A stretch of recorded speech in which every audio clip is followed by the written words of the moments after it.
Salam sehat, tetap semangat. Kembali lagi kita belajar IPA kelas 8. Kali ini kita akan belajar bab 2, usaha dan pesawat sederhana dalam kehidupan sehari-hari. Usaha adalah banyaknya energi yang diubah dari bentuk satu ke bentuk yang lain. Usaha dapat dirumuskan dengan W sama dengan F kali S, di mana W sama dengan usaha, satuannya Joule, F sama dengan gaya, satuannya Newton, S sama dengan perpindahan, satuannya meter. Sebuah benda dikatakan tidak melakukan usaha apabila W sama dengan 0, jika gaya yang bekerja pada benda tidak mengakibatkan benda bergerak.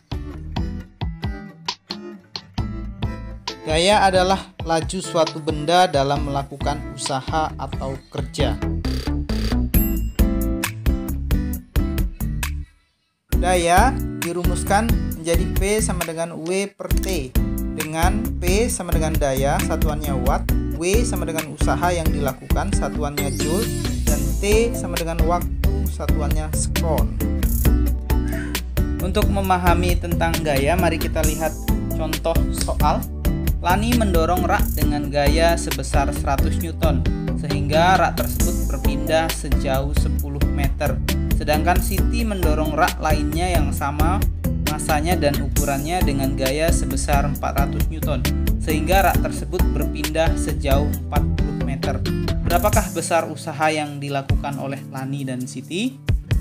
Kita lihat yang diketahui. F Lani sama dengan 100 Newton, F Siti sama dengan 400 Newton.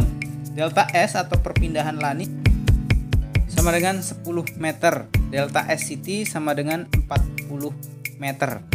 Ditanya usaha Lani dan usaha Siti. Mari kita lihat jawabannya. W sama dengan F kali delta S. W Lani sama dengan 100 Newton dikali 10 meter sama dengan 1000 Joule. W Siti sama dengan 400 Newton kali 40 meter sama dengan 16.000 Joule.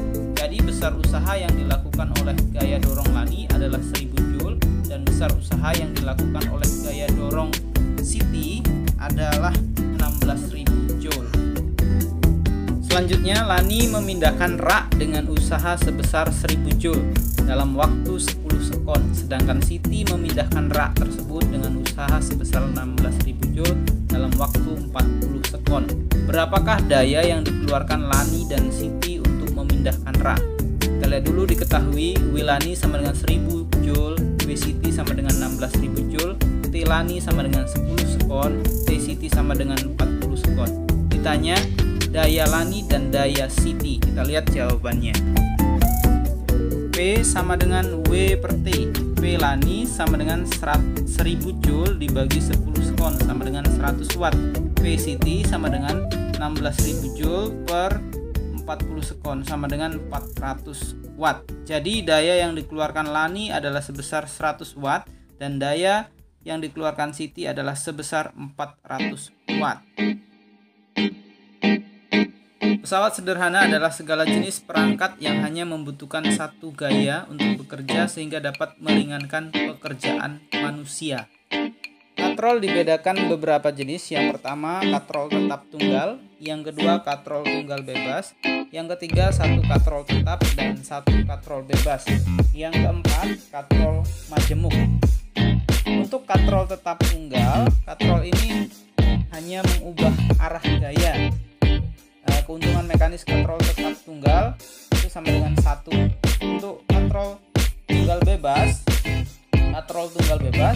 KM-nya itu sama dengan 2. Satu katrol tetap dan satu katrol bebas, keuntungan mekanisnya sama dengan 2. Untuk katrol majemuk, keuntungan mekanisnya sesuai dengan jumlah tali yang menyokong berat benda.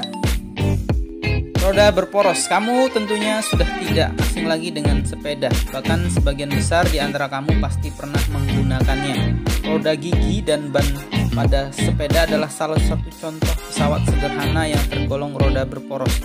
Roda gigi berfungsi sebagai pusat pengatur gerak roda sepeda yang terhubung langsung dengan roda sepeda, sedangkan roda sepeda menerapkan prinsip roda berporos untuk mempercepat gaya saat melakukan perjalanan.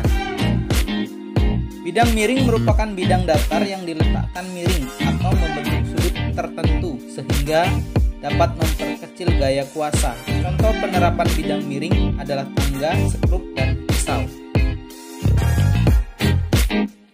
Selanjutnya, pengungkit. Pengungkit merupakan salah satu jenis pesawat sederhana yang paling banyak digunakan dalam kehidupan sehari-hari. Contoh alat-alat yang merupakan pengungkit adalah gunting, linggis, jungkat-jungkit, pembuka botol, pemecah biji kenari, skop, koper, pinset, dan lain-lain. Pengungkit atau tuas dibedakan atau dikelompokkan berdasarkan letak titik tumpu, lengan kuasa, dan lengan beban. Jenis pertama, titik tumpu berada di antara gaya kuasa dan gaya beban, contohnya gunting. Jenis kedua, gaya beban di antara titik tumpu dan gaya kuasa, contohnya buka botol. Jenis ketiga, gaya kuasa berada di antara gaya beban dan titik tumpu, contohnya pinset.